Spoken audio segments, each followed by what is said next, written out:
Why does British media continue to paint Hindus in poorer light than other communities, other minorities?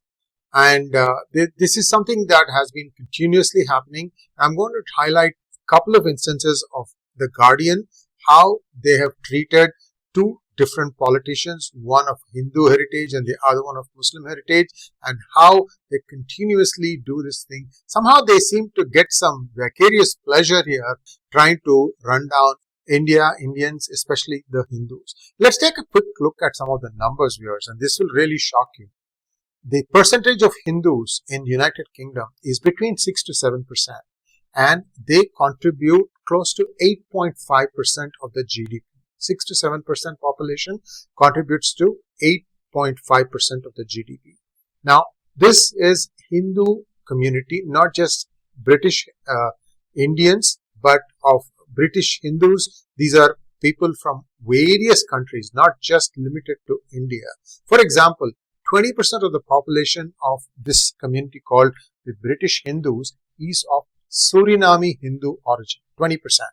Then you have close to 312,000 Bangladeshi Hindus who call Britain home.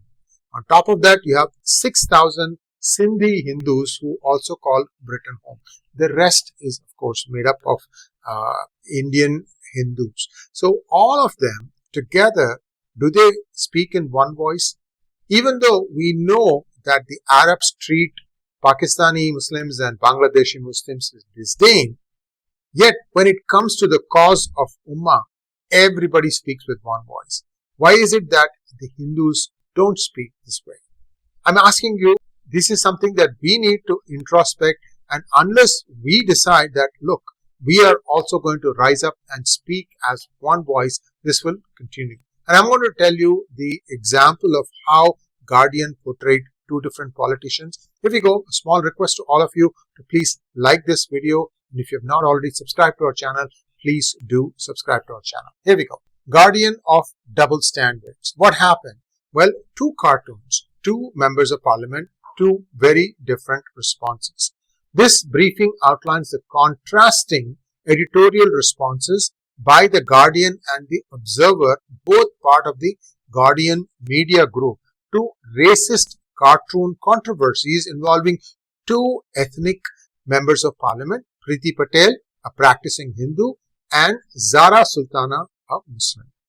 The inconsistency raises serious questions about the application of anti-racism principles and the cultural sensitivity of the editorial oversight within these organizations. So here is the first case, Guardian and Priti Patel. This thing came in 2020. See how she is being portrayed as if she is like a witch with horns and so on and so forth. What really happened?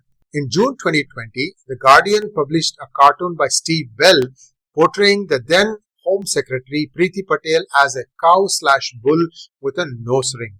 This imagery was widely condemned by Hindu groups and members of the public as racist and Hindu-phobic, given the cow's sacred status in Hinduism. But what happened? Despite complaints, the Guardian refused to remove the cartoon or even issue an apology. Critics argue that the cartoon used racial and religious stereotypes reminiscent of anti-Semitic caricatures, but the publication stood by its editorial decision. Okay, so in one case, you are saying it is not racist, it is not mocking Hinduism, but let's take a look at what happened in the case of Zarah Sultana and the Observer. And this is a cartoon that came in on July 20th, 2025. It's just a few days ago. The Observer published a cartoon by Saffron Swire showing Zarah Sultana's face superimposed on a box of raisins, styling after the Sun-Made brand with darkened features. That's it. Then what happened? Sultana condemned the cartoon as racist trash and accused the paper of brown-facing and mocking her Muslim heritage and surname. Can you tell me where the Muslim heritage is being mocked here? I don't see anything. But then what did the Observer do? Within hours, the Observer removed the cartoon and issued an apology stating they were genuinely sorry for any offense caused. However, the apology was criticized by Sultana as mealy-mouthed for failing to name her directly or acknowledge the cartoon as racist. See, the key issue here is two cartoons, two different politicians, one of Hindu faith, the other of the Muslim faith. But look at how this media group company reacts to both. Don't you think they should be consistent? If they apologized in one case, should they have not done it with the other case too? Why are the Hindus of UK not demanding an apology?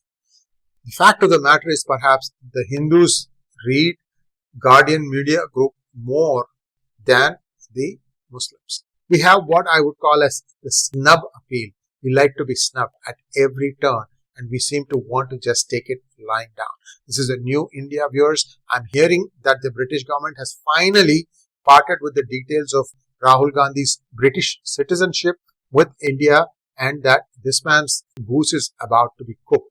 Well, we'll wait and see. I'm not holding my breath because some things like this have happened many times before, only for someone to just issue an apology and then run away. Like, for example, this guy will chant Fir bhi dil hai Hindustani and then everything will be forgiven and he'll be back to his noisy ways in the parliament. Let's hope it doesn't happen. Now, this behavior of Guardian is going to cause it a lot of damage, but will the Hindu community of Britain finally wake up and say, look, we got to speak up with one voice, and when it comes to holding up for Sanatana Dharma, we need to do it, speak with the same voice and speak loud. Thanks for watching. Please like, share and subscribe to our channel. Don't forget to click on the bell button for notifications.